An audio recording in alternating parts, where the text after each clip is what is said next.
Le grand direct de l'actu, Jean-Marc Morandini. 86% des embauches se font aujourd'hui en CDD, mais il reste très compliqué pour une personne, quand on n'est pas en CDI, d'obtenir un crédit immobilier. Doit-on nécessairement attendre d'être en CDI pour obtenir un prêt d'une banque et faire l'acquisition d'un bien immobilier? On va tenter de répondre à ces questions ce matin avec Sandrine Alonier. Bonjour. Bonjour. Merci d'être en direct avec nous ce matin sur Europe 1. Vous êtes directrice des relations banque pour vousfinancer.com.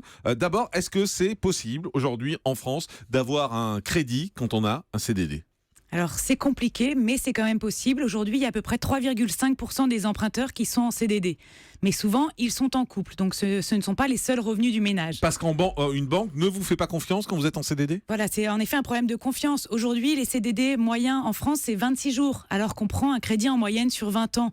On se rend bien compte qu'une banque ne peut pas s'assurer des remboursements de mensualité pendant 20 ans quand on est en CDD. Oui, mais en général, une banque prend des assurances. Par exemple, quand vous achetez un appart, elle a une garantie sur cet appart. Et si jamais vous ne payez pas, elle récupère l'appart. Oui, alors ça, il y a une garantie en cas de décès où c'est l'assurance qui va rembourser. Ouais. Il y a aussi des garanties perte d'emploi. Mais là, ce serait ultra cher de prendre une garantie de perte d'emploi lorsqu'on est en CDD. Ah, c'est que c'est trop cher en fait à prendre, c'est ça? Bien sûr, parce qu'en CDD, il n'y a aucune garantie de pouvoir avoir son emploi. Aujourd'hui en France, les CDD sont renouvelables que 2 fois. Ce qui est possible en France, c'est d'avoir un CDD dans la fonction publique. Là, c'est considéré pour les banques comme des CDI. Donc si vous êtes fonctionnaire, là encore, il n'y a pas de problème, puisque là, la banque va pouvoir vous accorder un crédit sans problème.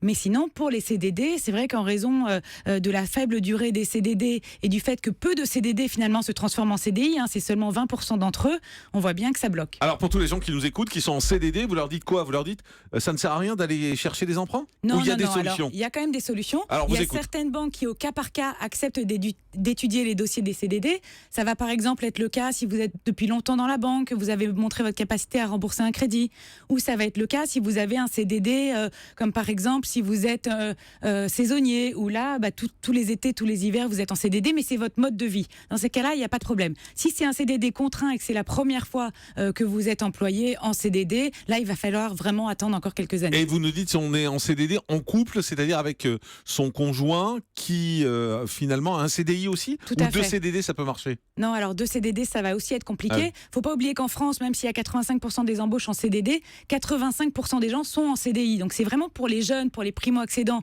ceux qui arrivent au début sur le marché, que ça va être compliqué. Mais si vous êtes avec quelqu'un qui est en CDI, là, la banque, 2 solutions. Soit elle va prendre que les revenus du CDI en compte. Ça veut dire que du coup, pour pouvoir emprunter la somme que vous voulez, il va falloir rallonger la durée.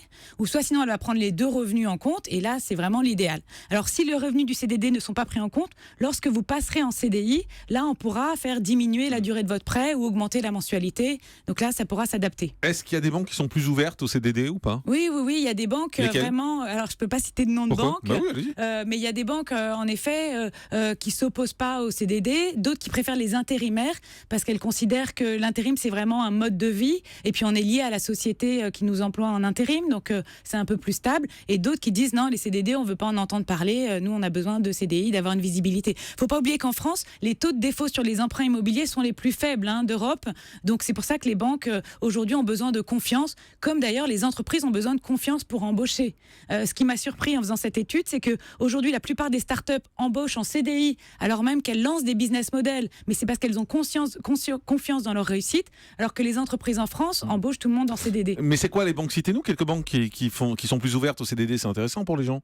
Alors il faut faire un peu le tour parce que je vous dis ça va quand même être au cas par cas. Sinon il faut aller voir un courtier. Ou celles qui sont très allergiques. Il y en a qui sont très allergiques. Et sinon il faut aller voir un courtier. Vous voulez pas citer de marque en fait? Non, je ne cite pas de marque, c'est dommage. pas de pub. Sinon il faut aller voir un courtier qui va pouvoir justement vous dire vers quelle banque vous tournez. C'est ce que vous faites vous à vousfinancer.com. Voilà, on peut essayer de trouver des solutions pour des CDD. Ça va dépendre du secteur dans lequel vous travaillez, également de vos niveaux de revenus. Voilà. Mais il y a quand même des possibilités. Mais moi j'entends plein de jeunes qui débutent dans la vie aujourd'hui, qui ont besoin d'avoir des crédits, qui ont besoin de faire des emprunts et qui disent nous on fait des faux papiers. Alors ça, c'est pas conseillé. Bien sûr, c'est pas conseillé, mais il y a de gros risques vis-à-vis de ça. Oui, il y a des risques d'avoir un refus et après d'être blacklisté. Vous savez, on bidonne un peu banques. Sur les fiches de paye, on bidonne les contrats. Aujourd'hui, on a des outils pour vérifier ça. Il suffit de rentrer 2-3 informations de la fiche de paye et on voit si ça colle ou pas.